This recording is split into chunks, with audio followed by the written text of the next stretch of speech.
Hi, I'm Gary White.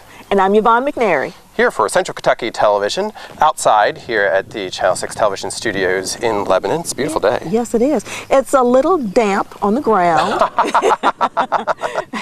And it's a little cloudy off and on above, but... At least we're not having the sun right in our eyes. That's right. If it was sunny, you'd be saying, oh, the sun's just killing me. I'd have to wear my sunglasses, I know. get my floppy hat. And if it wasn't so wet, the allergies would be bothering you. Yes. See, when it's wet, the allergies go down, they say. Yes, it does. Oh, but we keep getting that cool breeze Yeah, it coming feels through. nice. It does. It feels really good.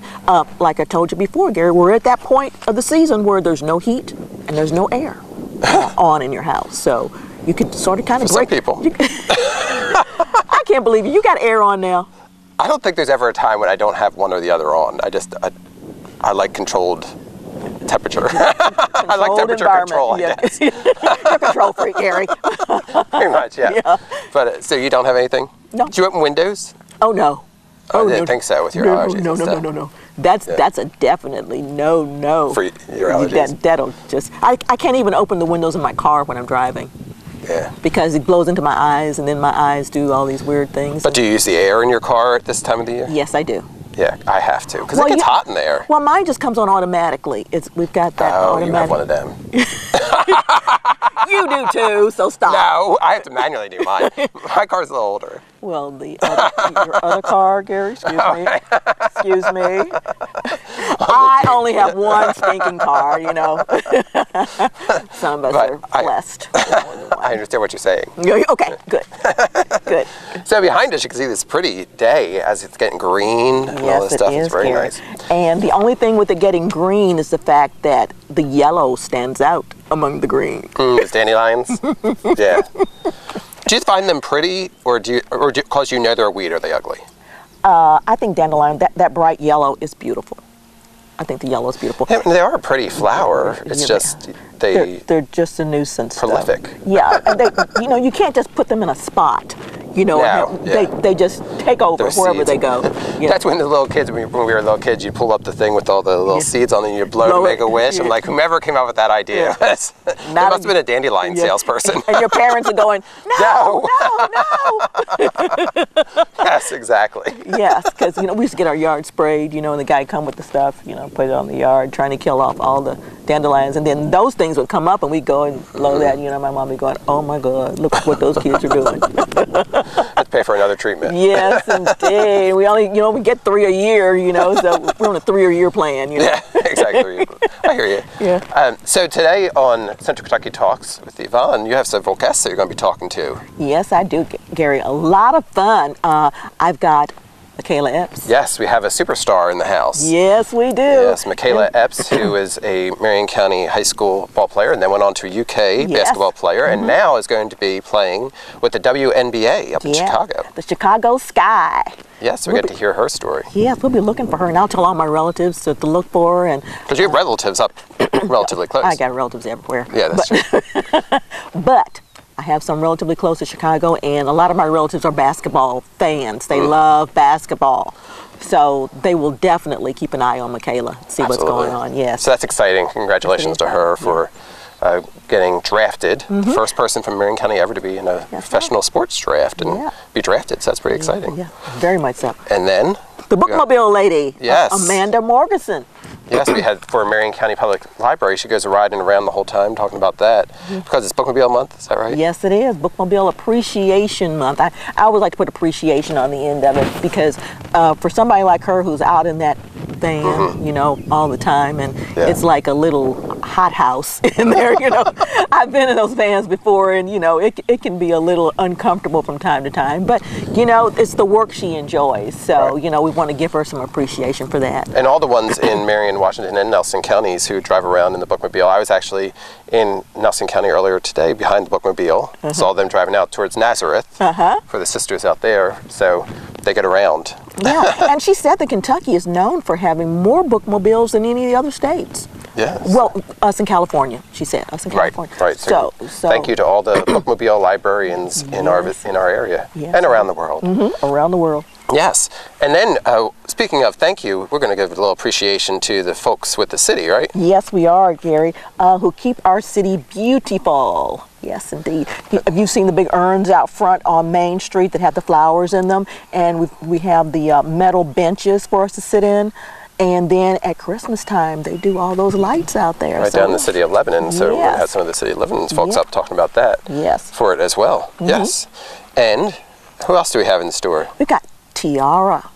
Tiara Clark is here with us today. You get to eat. We get to eat grilled cheese sandwiches. No, don't say we get to eat. I didn't get to eat anything. You get to eat a grilled cheese sandwich. Well, you know, somebody's got to do it. You know, it's a tough job, but, you know, I do my best, Gary. Exactly. I do my best.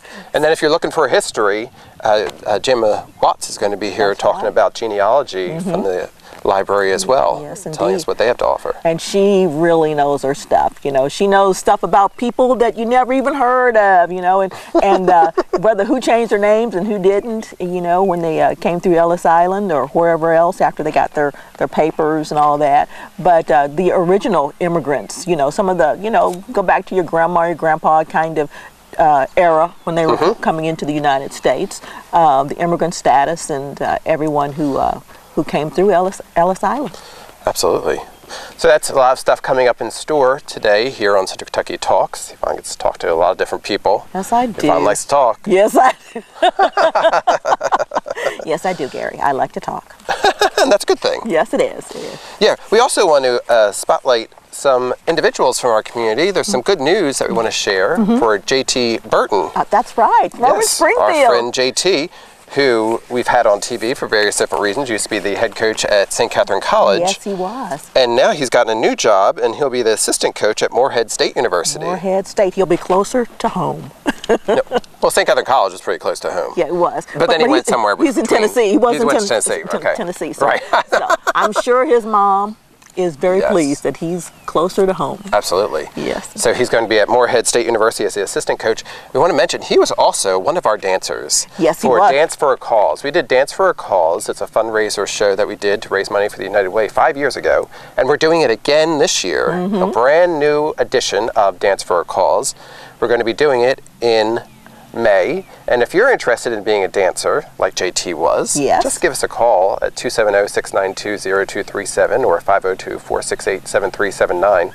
And we can tell you about all the details that are involved in that. And we're raising money this time for the foundation that works with the Nelson County school system.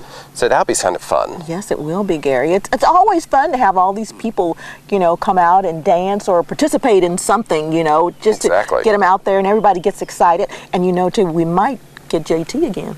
Maybe, since he's closer to home. Yes, indeed. Maybe he can come on out on Monday nights. We'll be doing it on Monday evenings in Bardstown for the actual recording. Get to learn to dance, raise some money for a good cause, have some fun. For Dance for a Cause, that'll be a lot of fun. A lot of fun. And JT was a good dancer. Yes, he was. He was a very good dancer. He's one of those dancers who doesn't quit. JT is one of those dancers who would take the elements that you gave him and then make them his own. Absolutely. Yes, indeed. He and his partner Nora, who I got to work with several times in plays in Springfield, and also we had her here on TV. Yes. For dancing. Yes. Dance, dance, dance. Absolutely. Yes. So we're going to have a good time. Absolutely. But stay with us. We're going to have a lot more interviews here for you on Central Kentucky Talks with Yvonne. But before we go, we want to share this picture that we have that's just precious. From a walk that you went to, or not walk, a run that you competed in this past weekend. Yes. In Danville. What was that? When you say precious, Gary, you scare me. I have to think back in my mind what pictures did I take that might be considered precious. It's not that one. No, okay, good. Thank God for that. But you're there with the bunny. And someone else. There was three of us there. Come on. No, I said not that picture. That was a hippity-hoppity run. That's what they call it. Exactly. That's what they told me, Gary. In Danville. In Danville at Millennium Park. It was on Saturday morning. And you came in first in your category. Came in first in my age group, the old folks. Congratulations. Thank you very much. That's exciting. Yes, I had a great time. Absolutely. It was my first competitive run in over a year, so I was a little nervous there as to how that was going to go. Or, I didn't know how hard I was going to have to work to get it all going. So, some days some things work and some days they don't. And on race day, you cannot afford for stuff not to work. Yeah. So I didn't know how far, how we were going to work that out. But it went really well, and ran into a lot of old friends that I hadn't seen for a while, and they were winners, and we had gifts and trophies and all kinds of awards. So it was a great day. Fantastic. Had a good time. Had a good time. And you got to see the Easter Bunny. Got to see the Easter Bunny, yes. So, congratulations. Well, thank you so much, Gary. And stay with us here on Central Kentucky Talks. We'll be back with a whole lot more. A whole lot more.